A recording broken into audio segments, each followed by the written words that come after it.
teman-teman, bertemu lagi dengan saya, Dr. Sandra Cynthia Lango, spesialis penyakit dalam konsultan rheumatologi dari Siloam Hospital Lipo Village. Hari ini saya akan membahas tentang vaskulitis.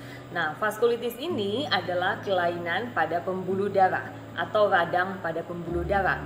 Vaskulitis terbagi atas dua kata, vaskuler dan itis. Vaskuler adalah pembuluh darah dan itis adalah suatu peradangan. Nah, apa yang terjadi kalau pembuluh darah kita mengalami peradangan?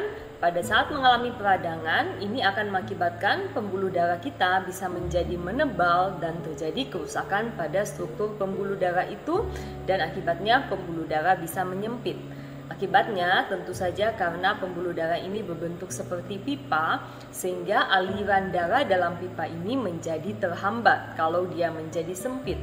Dan tentunya karena pembuluh darah ini tugasnya adalah untuk oksigenasi dan memberikan nutrisi pada organ-organ tubuh. Jika pembuluh darah ini tidak bekerja dengan baik, hal ini akan mengakibatkan terjadinya kekurangan oksigen dan kekurangan nutrisi pada organ tubuh kita, sehingga bisa terjadi yang dinamakan dengan kematian jaringan. Nah, teman-teman, vaskulitis ini bisa terjadi pada seluruh tubuh kita karena di seluruh tubuh kita memiliki pembuluh darah. Bisa mengenai pembuluh darah yang besar maupun pembuluh darah yang kecil, dan bisa mengenai semua organ tubuh kita. Misalnya kulit, ginjal, otak, dan sebagainya. Nah, teman-teman, kembali vaskulitis ini bukan merupakan suatu penyakit tunggal, namun suatu kelompok penyakit yang memiliki dasar yang sama, yaitu kelainan pada pembuluh darah. Jadi ada banyak penyakit yang digolongkan dalam vaskulitis ini. Nah, vaskulitis ini bisa ringan, namun bisa juga berat dan mengancam nyawa. Nah, teman-teman, ini adalah jenis-jenis vaskulitis menurut besar kecilnya pembuluh darah. Sebagai contoh, vaskulitis pembuluh darah besar itu adalah Takayasu arthritis dan giant cell arthritis. Kemudian vaskulitis pembuluh darah medium, misalnya Kawasaki disease, dan vaskulitis pembuluh darah kecil adalah vaskulitis yang berkaitan dengan ANCA atau ANCA associated vasculitis, misalnya Wegener granulomatosis. Nah, teman-teman, itu adalah pembagian jenis-jenis vaskulitis. Nah, sekarang kita akan belajar bagaimana gejala daripada vaskulitis ini. Nah, ini sangat tergantung sekali pada organ yang terkena oleh vaskulitis ini. Sebagai contoh, kalau yang terkena kulit bisa timbul bercak-bercak kulit, kulit seperti melepuh, bintik-bintik kemerahan, atau ada seperti benjolan yang berisi air. Nah, ini bisa bermacam-macam sekali manifestasi yang mungkin timbul. Atau bisa juga timbul seperti suatu biduran. Nah, manifestasi vaskulitis yang lain adalah sakit sendi. Jadi sakit sendi ini seringkali menyertai suatu kondisi vaskulitis dan membuat seseorang dengan vaskulitis datang ke dokter penyakit dalam konsultan rheumatologi atau rheumatologis. Kemudian memang vaskulitis ini bisa menyerang organ-organ yang lain. Misalnya kalau menyerang paru-paru akan menyebabkan batuk-batuk dan sesak napas serta nyeri dada. Nah, kalau menyerang organ yang lain seperti ginjal, kita bisa menemukan pada pemeriksaan urin dapat ditemukan adanya darah dan protein.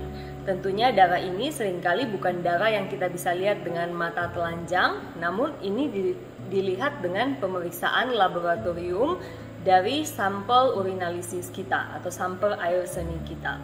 Nah, teman-teman, memang pada awalnya hanya terjadi kelainan pada urin, namun kalau vaskulitis dibiarkan, ini tentunya bisa mengganggu fungsi ginjal kita. Nah, teman-teman, vaskulitis juga bisa mengenai saluran pencernaan loh. Jadi gejalanya misalnya diare yang berulang, nyeri perut, kemudian diare yang berdarah, bahkan bisa terjadi radang usus sampai dengan kebocoran usus yang membutuhkan suatu tindakan pembedahan. Nah, teman-teman sekalian, kalau mengenai mata ini lain lagi gejalanya. Penglihatan bisa terganggu, kemudian timbul kemerahan pada mata, dan bisa juga timbul gangguan pada retina dan radang pada mata. Nah, sangat sering juga vaskulitis mengenai sistem saraf pusat atau otak kita dan sistem saraf tepi. Dan gejala-gejalanya ini bisa bervariasi tergantung bagian otak mana yang terkena. Misalnya bisa terjadi nyeri kepala, bisa gejalanya seperti stroke, kemudian terjadi gangguan mental, pendarahan otak, bisa terjadi kelemahan tungkai, ataupun kalau mengenai saraf tepi bisa timbul gejala-gejala seperti kebas dan kesemutan. Nah, sering juga vaskulitis bisa mengenai organ sinus dan organ THT, sehingga gejalanya adalah sinusitis berulang, infeksi hidung berulang, dan gangguan pendengaran. Teman-teman, jadi vaskulitis ini bisa berlangsung singkat namun juga bisa menjadi kronik. Tentunya tujuan pengobatan vaskulitis sesudah terdiagnosis adalah kita akan mencegah komplikasi dari vaskulitis ini agar tidak mengenai organ-organ tubuh yang lain.